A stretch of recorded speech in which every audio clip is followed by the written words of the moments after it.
Thank him for that. Let's bring in retired Lieutenant General Keith Kellogg, former National Security Advisor to Vice President Pence and a Fox News contributor. Let's go first of all, General, on this idea of the MiGs, because here we got a country that's bigger than the state of Texas. That's a lot of ground to cover here. Zelensky said yesterday in his speech to Congress, I want the MiGs. The Biden administration is saying, no, can't have them. They're an offensive weapon. I mean, this idea of a fighter jet being an offensive weapon, yeah, it could be used for offense if you were to take it and fly it into Russia and bomb Russia. But if you use it within the contiguous boundaries of your own country, is that an offensive or a defensive weapon? Well, I think it's John, it's a defensive weapon of their own country, and they need the MiGs. That would increase, if they get the MiGs, 28, 29 of them, that increases their Air Force by 1/3. And it gives them, the reason I like the MiG idea with some other ideas is this creates problems for the Russians. And you want, if you're a fighter, you want to give more problems to your opponent than he can probably solve at a time.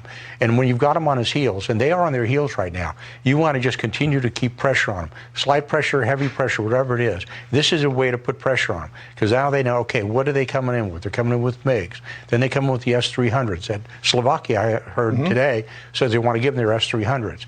You know, we give them all this type of equipment, and all of a sudden they've got problems they can't solve. And he's having enormous problems. Yeah, and one of the places where he's having a big problem is here in the capital city of Kiev, in the surrounds, that Russia has been trying to move in on these multiple fronts here and surround Kiev. One unit is going down this way, I assume, to try to do a movement around like this, but they can't surround Kyiv the way they wanted to. And now we're seeing a lot of these tanks get into dug-in positions like this one, and that's a defensive position now for a tank. So that, you know, if Ukrainian forces come along with BMPs or BTRs, they're armored personnel carriers armed with 30mm cannons, they're going to hit the berms here as opposed to hitting the tank. However, with the javelins that we've given them, that fire and forget weapon where you can creep out from the woods, you can take a shot and then you can run away. The trajectory goes up like this and then down to the top. So these tanks and armored personnel carriers, and this is, I think this is a BMP with a 30mm cannon, they're sitting ducks. I mean, this seems like it's a bad place for Russia to be. Well, here's what it's a tell. I'm a big believer in patterns, and there are tells that you see there. By him digging in, Putin digging in, that tells you his momentum is stalled. He knows that Kyiv is the crown jewel. He's got to take Kyiv. It's the center of gravity for his whole assault. That's where Zelensky is. That's the major population center. If he does not take Kyiv, he fails. And it's showing right here that he doesn't know how to do it. Because if you have to put infantry into Kyiv, generally you like to have an offensive ratio of 3-to-1. You go into a city, it's 10-to-1. I've been involved in 2 city fights in my life. 10-to-1. 10-to-1. So you need 10 people on offense for every person on defense. That's exactly right, because you have to go street by street, block by block, building by building.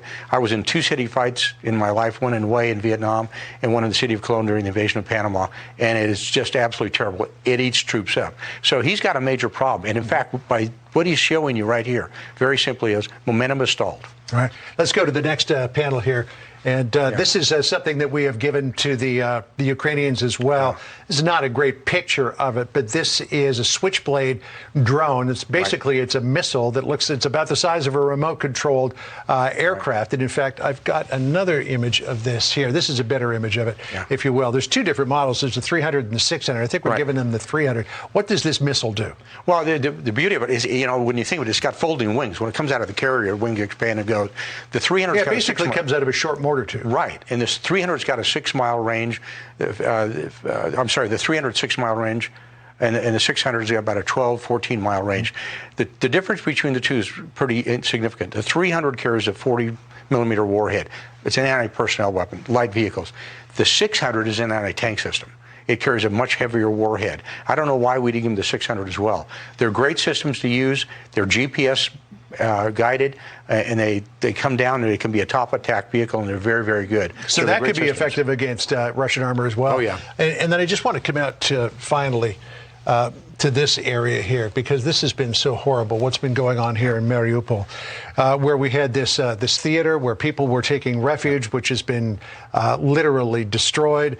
We've got Russian forces that are holding hostages here in this hospital. What does this tell you about the state of Putin's strategy here, that he is now terrorizing the public? Well, what is it? This is war crimes 101. And when you look at what he's doing here, he's trying to demoralize the population. what he has really done is create a generation of hatred. And if he ever thinks he's going to win the population, he is not. And this is proving to me he will not win this fight. He may win a victory overall and get a Pyrrhic victory at the very best he can do.